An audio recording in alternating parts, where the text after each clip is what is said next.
Bonsoir. Un jour, vous entendez une chanson et puis vous prêtez attention à la chanson et vous vous rappelez cette chanson-là quelques années plus tard. Et puis, le contact d'un attaché de presse, Guy Mambo, vous ramène justement à cette chanson. Et cette chanson était extraite d'un album qu'on appelait Another Part of Me. Ensuite, l'artiste va nous proposer Multicolore. Et puis, il est de retour avec un album qu'il a tout simplement appelé Parodie d'amour. Hervé Ngebo, comment allez-vous? Ça va, merci Serge. Je tenais à vous remercier pour une soirée intéressante que nous avons vécue avec des amis. Justement, on écoutait quelques-unes de vos chansons, extraites de Another Part of Me. Ouais. Et puis on s'était dit, mais quelle émotion! Évidemment. Cette émotion contenue dans vos compositions, d'où est-ce que vous vous tenez? Voilà, je le tiens aussi de mon enfance, puisque à l'âge de 4 ans, 5 ans, je n'ai pas pu vivre avec mes deux parents. Ouais. Vos parents biologiques. Vous étiez avec Mémé. J'étais avec la grand-mère. Avec la grand-mère. Donc, voyez-vous, je n'étais pas orphelin, mais c'était comme, entre guillemets, comme si j'étais orphelin. Vous pouvez comprendre à travers mes chansons, la mélancolique, cette douceur-là vient de là, cette timidité. Je ne parlerai pas de timidité, je parlerai de belle émotion. Bon, belle émotion en fait. Merci beaucoup Hervé Ngebo d'avoir accepté notre invitation. Nous allons parcourir en partie votre carrière et puis aussi venir à la découverte de Parodie d'amour qui est votre dernier album. Bienvenue à Afro Night. Merci, c'est moi qui vous remercie.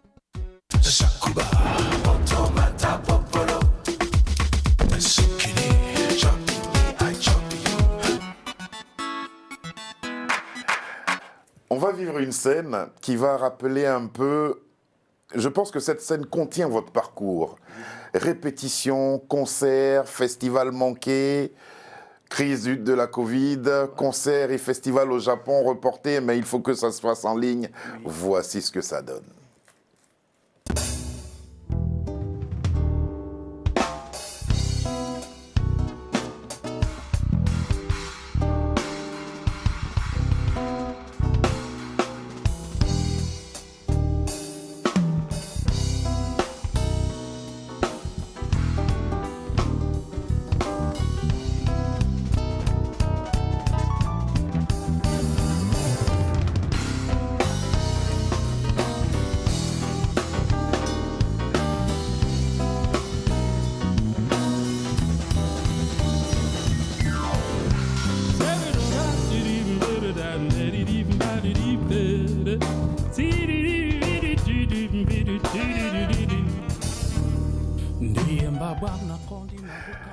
Ça, c'était un concert en ligne, en lieu et place du festival au Japon qui devait avoir lieu.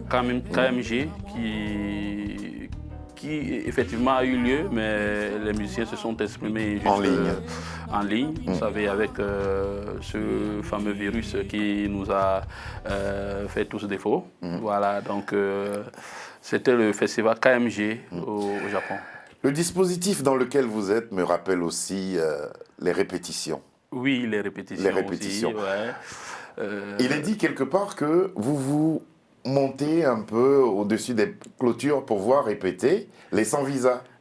Oui, les sans-visa de Petit Pays à l'époque. Et c'est de là que je tire mon maître Jean Noens, qui, pour la première fois, a posé mes doigts sur une guitare. Le feu Jean Noens, qui nous a quittés il y a cela longtemps, donc paix à son âme, qui a été mon mentor. Donc, c'était le guitariste. Justement, comment vous le rencontrez? Il paraît que vous l'avez longtemps harcelé. Évidemment, c'est une histoire. J'aime toujours la raconter. Il ne faisait pas attention à vous? Non. Lui, c'était le guitariste de Petit Pays à l'époque. Et voilà, et nous, on affectionnait tout l'orchestre des Sans-Visa, puisque c'était le seul orchestre à l'époque qui montait. Voilà. Et c'était lui le guitariste de Petit Pays. Et nous avions un groupe à l'époque de 3 gamins. Le batteur Aoussa Drums, Babi Bass, qui est devenu pasteur. Et moi-même. Donc les deux s'essayaient déjà. Aoussa, lui, il jouait un peu de la batterie déjà. Baby Bass, lui, un peu de la basse. Et puis moi, j'étais chanteur, juste chanteur et percussionniste. Il n'y avait pas de guitare, il y avait la percussion. Et percussionniste. Et tout le temps, quand on allait dans les cabarets, on avait défaut de guitariste. Il fallait supplier un grand frère à l'époque. Mais le grand frère de l'époque jouait avec des enfants comme nous, donc ce n'était pas évident. Et de comment encore, on s'est dit, voilà, il faut que tu trouves un maître à la guitare. Et nous sommes allés supplier donc Jeannot Hens. Ça n'a pas été du tout facile. Il fallait que je me lève à 5, 6 heures. J'étais devant sa porte. J'essayais un peu de balayer. Je prends un peu les petits bidons. Je m'en vais puiser de l'eau. Et je me souviens un jour, sa femme lui disait dans la chambre que mais, ce petit-ci, est-ce qu'il a... Il est là chaque fois à 6 heures. Est-ce que tu trouves ça normal? Moi, je crois plutôt que c'est un enfant de la rue. Voilà, donc elle se méfiait un peu. Et Jeannot Hens lui disait que lui-même, il est passé par là. C'est l'envie. C'est l'envie et la passion pour la musique. Ouais, je ne veux pas lui mettre les doigts sur la guitare. Il doit d'abord me prouver son envie. Et c'est comme ça que pendant 2 mois, jour pour jour, j'ai fait cet exercice-là et un bon matin, il m'a dit prends le cahier, prends le brick, prends la règle et on y commence. Voilà. Jeannot Hens qui malheureusement nous a quittés. Ça vous a peiné, ça vous a perturbé, ça aussi. Hein. Oui. C'était un grand frère que j'affectionnais et que j'aimais beaucoup. Et puis, cette affection aussi pour la musique est partie un peu de votre grand-mère qui vous a élevé. Oui, ma grand-mère qui m'a élevé parce que, me dit-elle, à l'époque, à l'âge de 5 ans, j'étais un très très bon percussionniste et que quand je jouais à la percussion, les femmes de tontine du village, quand elles devaient se réunir. Quand elles devaient se réunir, à l'âge de 5 ans, on venait chez ma grand-mère, on dit ton petit-fils, est-ce qu'il ne peut pas... On a besoin de lui. Donc cet amour pour la musique, je le tiens depuis longtemps. Comme je dis souvent, c'est la musique qui m'a accepté. Hervé Nguebo, il y a quelque chose qui m'a marqué quand j'ai parcouru votre dossier de presse. La musique vous réconcilie avec votre père. De quelle façon? Bon, vous savez que à l'époque, c'était pas du tout évident qu'un parent accepte que son enfant soit artiste. C'est aujourd'hui que ces choses sont révolues et puis c'est un peu plus clair. Mais à l'époque, chaque parent comme ça aspirait pour son fils des bonnes études et tout. Mais moi, j'ai été appelé par la musique, parce que moi je le dis souvent, c'est quand tu cours derrière la musique que ça devient un peu plus difficile. Mais quand tu es appelé par la musique, tout ce que tu fais est évident et très très facile. Donc ma réconciliation avec mon père, lui il n'y croyait pas, parce qu'en même temps, retraité, il était rentré au village et voilà, c'est des gens qui venaient dans mon village, parce que je suis originaire du littoral, mais du Mungo, un petit village appelé Mboroku, dans l'arrondissement de Melon. Un village n'est jamais petit. Voilà. Donc les gens qui venaient, parce que c'est un village aussi touristique, voilà, et les gens venaient au village toutes les fois, on dit, bon, il y a un célèbre artiste, Hervé Nguebo, on a dit qu'il est de Mboroku, et sa maison c'est où? Donc les gens cherchaient ma maison au village, et c'est là où mon père il a commencé à comprendre que... Il a commencé à comprendre. Voilà. Et en tout cas, vous avez fait de la musique de qualité. On va vous entendre sur 3 chansons. Wassalondo, Munamuto et Osoka. On regarde.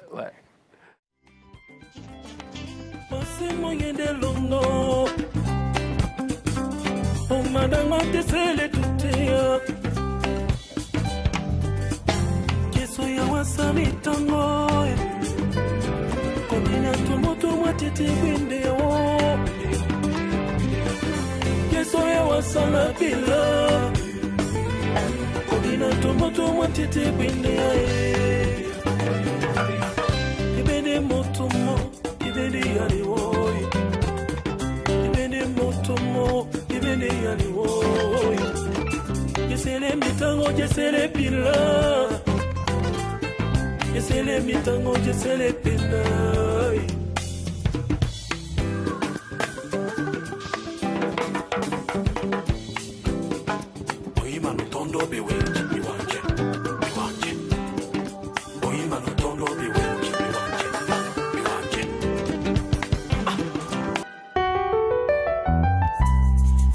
Na na na na na na.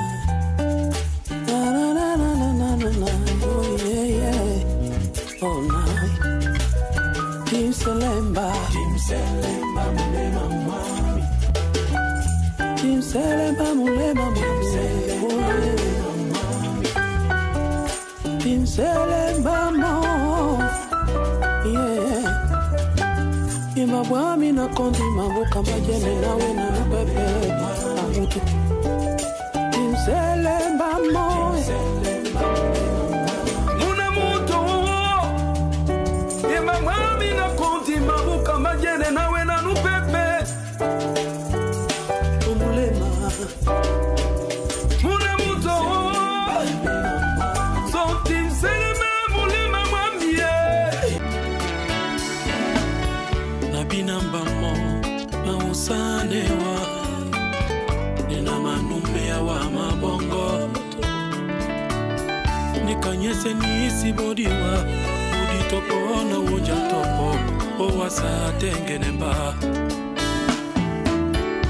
wenge wa mbote ya ndemba tolisisi mapena bote ya wapeti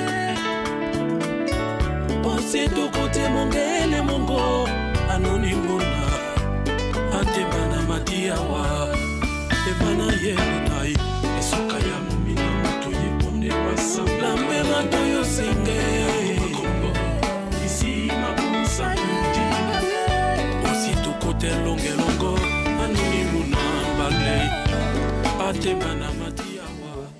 La vanité, l'obsession de l'homme face à la beauté féminine, la discrétion pour résoudre les problèmes de couple. Ouais. C'est le quotidien que vous racontez dans vos chansons. Je m'inscris comme un peintre de la société. Vous savez que l'artiste ne chante que ce qu'il voit et parfois ce qu'il vit. Alors, Enosa Part of Me, c'est un album qui va débuter une autre de vos carrières. Oui, parce que... Comment vous êtes arrivé justement à revenir? Parce que cette musique-là, c'est ce que vous proposez au départ de votre carrière. Oui, c'est ce que je propose au départ. À l'époque, voilà, pour la petite histoire, j'avais un manager, M. Jean-Marie Hubert, il travaillait pour le compte des Alliances Franco, un blanc, qui travaillait pour le compte des Alliances Franco-Camerounaises au Cameroun. Et voilà, c'est lui qui me soutenait dans cet élan-là. Vous savez que dans les années 93-94, le Makossa était encore avec toute sa puissance. Et voilà, le style de musique de ce genre était un peu incompris. C'est avec la venue de Donny Elwood, que vous connaissez bien, Henri de Conguet, et plus tard Richard Bona, que les gens ont commencé bien à comprendre que les musiques douces, les musiques acoustiques ont leur place. Voilà. Mais avant ça, voilà, pour...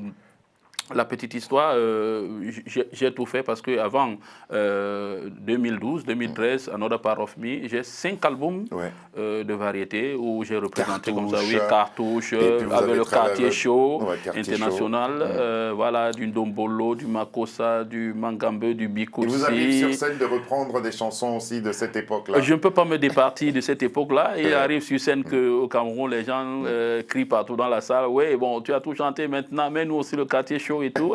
Bon, je suis parfois obligé de revenir sur ces musiques, mais revu sur une autre... Il y a des fois où un album peut changer la carrière et la trajectoire d'un artiste. Oui. Ça a été votre cas avec Another Part of Me? Oui, avec Another Part of Me, un album que j'affectionne particulièrement, qui a eu la satisfaction de tous les fans et de tous les grands frères que j'estime bien, Etienne Mbappé, Richard Bona lui-même, Guy Sanguet, tous ces grands artistes et le papa Manu Dibango, le feu Manu Dibango qui, à travers cet album, m'a reçu, m'a convié à un dîner. Voilà, donc il est arrivé au Cameroun, il a dit voilà, j'écoute Hervé Nguebo, et je veux là, et puis c'est pas le canal du patriarche artiste Henri Ndjo, voilà, que j'ai pu rencontrer le feu Manu Dibango. Vous semblez béni des dieux de la culture. Voilà. Et puis après Nos Part of Me, vous allez attaquer une autre aventure qui va s'appeler Multicolor. Multicolor. Quel est le lien et quelle est la comparaison que vous faites entre ces deux albums, et Nos Part of Me et aussi Multicolor? Bon, Multicolor et Nos Part of Me, c'était un coup d'essai, un coup de maître. Mais pour ceux qui me connaissaient dans, je peux dire, l'autre côté de moi, voilà, Another Part of Me est un album qui a eu une cassure qui un virage à 90 degrés. Ouais. Beaucoup de personnes ont été surpris, ceux qui me suivent depuis 93 et dans d'autres façons, en fait, dans d'autres registres, ont été très émerveillés et très surpris au point où beaucoup disaient que non, on ne pense pas que c'est Hervé qui a composé tous ces, voilà, qui a composé tous ces titres-là. Et voilà, c'est un album de 13 titres à l'époque. Et je suis revenu donc avec Multicolor. Ouais, pour dire à tous mes fans que tout ça a été prémédité. Ce n'est pas le fait du hasard. Désormais, vous allez me retrouver sur ce registre-là. C'est quelque chose qui a été mûrement pensé et réfléchi. Et c'est une démarche artistique. Voilà, et dans cet album, j'ai exprimé, voilà, toutes mes qualités d'artiste et de musicien, avec l'afro-jazz, l'afro-pop et même le mbalax que je suis allé enregistrer au Sénégal. Justement, le mbalax. Vous allez nous expliquer pourquoi vous avez fait ce choix-là. Oui. Et puis ce clip, il est beau. Ouais. Les couleurs sont belles. Merci. Et vous-même, vous étiez très épanoui en le faisant. Oui. Voici venu Loba. Loba.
on vous attend, quand on balard comme ça, est-ce que c'est un défi que vous lancez ou qu'est-ce que vous recherchez à travers cette fusion entre la musique du Sénégal et votre langue dans laquelle vous chantez? Oui, mais comme je le disais, la musique n'a pas de frontières et je m'inscris comme ça. C'est même, moi, cette musique, je l'explique, c'est l'intégration africaine. Ouais. Le partage des cultures. Mais justement, est-ce qu'au Cameroun, on retrouve des sonorités pareilles? Oui, on retrouve des sonorités pareilles parce que quand vous entendez le fond, il ressemble aussi à un rythme de chez moi, de l'ouest du pays, qui s'appelle le Samali. Et voilà, donc c'est une fusion, c'est un métissage. Et je pense que c'est même ça l'intégration africaine. Il ne faut plus que... c'est-à-dire que chacun se renferme dans sa culture. La musique, elle est ouverte. Il faut s'ouvrir. Voilà, elle est ouverte. Et puis voilà, j'adore cette musique sahélienne. Et vos fans ont bien apprécié. Hein? Oui, merci beaucoup. Ils ont bien apprécié. Alors maintenant, une question un peu plus personnelle. Ouais. Qu'est-ce que l'artiste ressent? On va voir 2 photos. Ouais. Quand, par exemple, là, vous êtes récompensé par le peuple, parce que c'est le peuple qui... Oui, ça c'est voilà, la 10e édition, la plus grande récompense de musique au Cameroun. On reconnaît la plus grande cérémonie, Pierre, Pascal Pierre, et le prix a été remis par Roger Mila. Oui, oui, c'est une consécration d'un travail durement abattu, un climat de satisfaction, à savoir que tout ce que je fais ne passe pas inaperçu. Et puis ça m'encourage et puis ça me réconforte pour l'avenir. Et puis, quand on sait qu'au sommet de l'État même on vous entend et on vous écoute, qu'est-ce que ça fait? Le président Paul Biya et son épouse. Oui, j'ai été invité, comme ça, j'ai eu l'honneur d'être invité par Madame Chantal Biya. Ouais. Voilà, et... Parce que j'ai passé un peu, après l'album Another Part of Me, j'ai passé des moments très très difficiles où les gens pensaient que j'allais quitter le monde, mais grâce à Dieu, j'y suis. On ne s'était pas encore rencontrés, vous n'aviez pas le droit. Voilà, et j'ai eu l'honneur comme ça d'être invité par la première dame qui adore beaucoup la culture, qui adore les artistes. Voilà, et ça a été un réel plaisir. Et ce jour-là, on a essayé de dialoguer. Elle m'a demandé, j'ai entendu que tu étais souffrant, que tu étais malade. Et s'est intéressé à l'humain. Voilà, et puis je me suis dit que ça, c'est un travail durement abattu. Si même au sommet de l'État, on essaye de... Parce que ça c'était... voilà, ma petite maladie, moi je croyais qu'elle était secrète, mais elle était plutôt entendue jusqu'au sommet de l'État. Donc ça m'a fait plaisir qu'on prenne comme ça. C'est la preuve aussi que vous travaillez super bien. Je t'attendrai, ma raison de vivre, reviens me voir, ma douleur, les dos, je te ndolo, ne t'en va pas. Pourquoi un album tout en français? Voilà, ça a été un concept parce que je suis un arrangeur de studio, un auteur-compositeur, mais aussi arrangeur. Et j'écris des chansons aussi pour plusieurs artistes. Voilà, à mon actif, j'ai accompagné plusieurs artistes camerounais, je pourrais dire 95% des artistes camerounais. Oui, et même des Ivoiriens. Oui, des Ivoiriens, en studio comme en concert. Et voilà, j'ai signé aussi plus de 3000 chansons en tant que guitariste dans des chansons, des œuvres qui sont sorties. Et voilà, je compose en français, mais comme j'aime chanter en dialecte, quand je compose, je garde. C'est un exercice, c'est le même exercice, voilà. Ou bien c'est difficile? Chanter en français et chanter en langue. Chanter en langue pour moi est plus facile. Chanter en français, oui, je compose aussi en français, mais je me disais que, bon, c'est pas tellement dans mon registre de souvent chanter africain, parce que nous sommes des Africains et nous nous plaçons comme ça au carrefour du donner et du recevoir, c'est-à-dire qu'est-ce que nous, l'Africain, nous apportons aux yeux du monde, et j'aime chanter en langue pour promouvoir comme ça nos langues, la langue n'étant pas un frein à la musique, voilà. Donc voilà, et puis j'ai fait cet exercice de sortir ce maxi single de 6 titres. De 6 titres. De 6 titres typiquement chantés en français. C'était un exercice. Et puis les mélomanes, tout le monde l'a plutôt bien accueilli. La preuve, on va entendre et voir avec beaucoup de plaisir d'ailleurs, dans une superbe réalisation. Reviens me voir, signé Hervé Nguebo, et cet extrait de son album, le tout dernier qui s'appelle Parodie d'amour.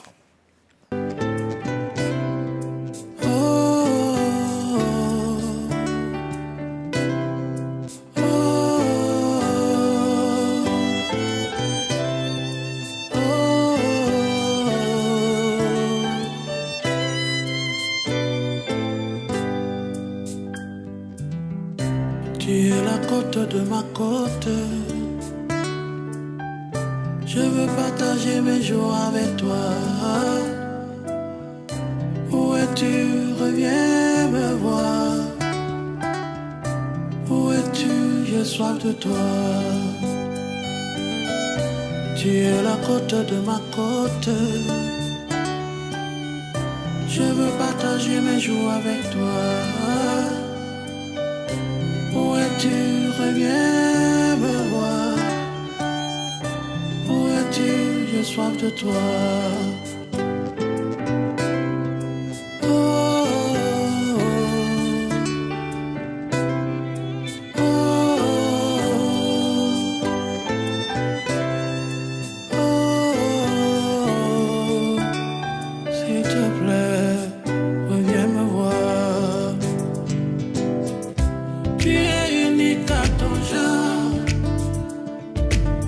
Sans toi serait un péché.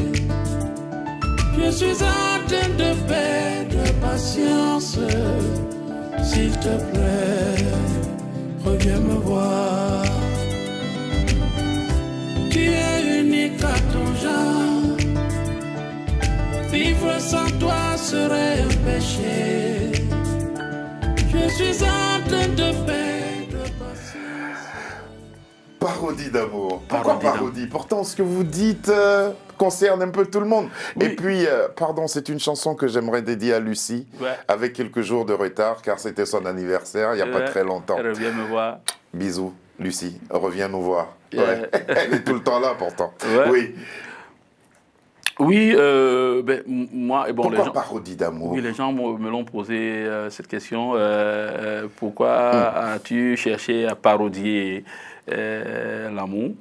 Mais comme je le disais, comme je le dis souvent, c'est ma façon de voir les choses. Ouais. C'est ma façon de concevoir les choses. Vous ne prenez pas les choses très au sérieux. Très au sérieux. Moi, je pense que, voilà, je ne prends pas les choses au sérieux. Je pense que l'amour aussi, c'est de l'amusement. L'amour, c'est de l'amusement. C'est... Voilà. C'est l'un des plus beaux jeux d'ailleurs. Merci. Alors justement, à quel besoin répond votre séjour en France? Oui, des concerts, des rencontres, des rencontres, des showcases, parce que durant comme ça 2 ans, j'ai pas pu bouger et tous ces albums, les 2 derniers ont été composés pendant l'arrivée du Covid. J'ai pas eu comme ça à affronter mon public de la diaspora et mon public du monde. C'est l'objet pour moi de cette tournée européenne, de me rapprocher près de mon public, mais qui me connaît sur les réseaux sociaux, mais physiquement, qui ne connaît pas très bien, parce que beaucoup de gens me posent la question toutefois, Ervin-Guébo, tu chantes très bien, mais tu es très rare. Et voilà, donc c'est un exercice qui a commencé, je pense que ça va durer. Merci déjà de me donner la visibilité sur cette chaîne. C'est ce que j'ai voulu faire pour cette tournée, me rapprocher plus de mon public. Merci beaucoup Hervé. On sent que vous avez beaucoup à dire. Oui. On se retrouvera à une autre occasion, mais pour l'instant on va retenir que l'album, le tout dernier, c'est Parodie d'amour. Et puis avant cela, il y a eu Multicolore, qui est un superbe album aussi, sans oublier celui-là même qui vous ouvre les portes de cette carrière que vous menez bien, Another Part of Me. Tapez sur tous les réseaux sociaux, Ervin-Guébo, tout court sur ma page officielle, posez-moi toutes les questions que vous voulez, et sur ces réseaux sociaux, vous aurez mon actualité, en temps et en heure. Merci beaucoup. Cette émission a été réalisée par Sabir Gaïb, Lucie Dion était à ses côtés, à qui nous disons encore joyeux anniversaire, et puis Fiona Nang et Marie nous ont aidés à la préparation de cette émission que nous avons présentée avec, j'avoue, beaucoup d'émotion face à l'artiste que vous êtes, Ervin-Guébo. Merci beaucoup. Merci Serge, merci. Et puis, on se retrouve demain. À bientôt. Tu es unique à ton genre. Vivre sans toi serait un péché. Je suis atteint de paix, de patience. S'il te plaît, reviens me voir.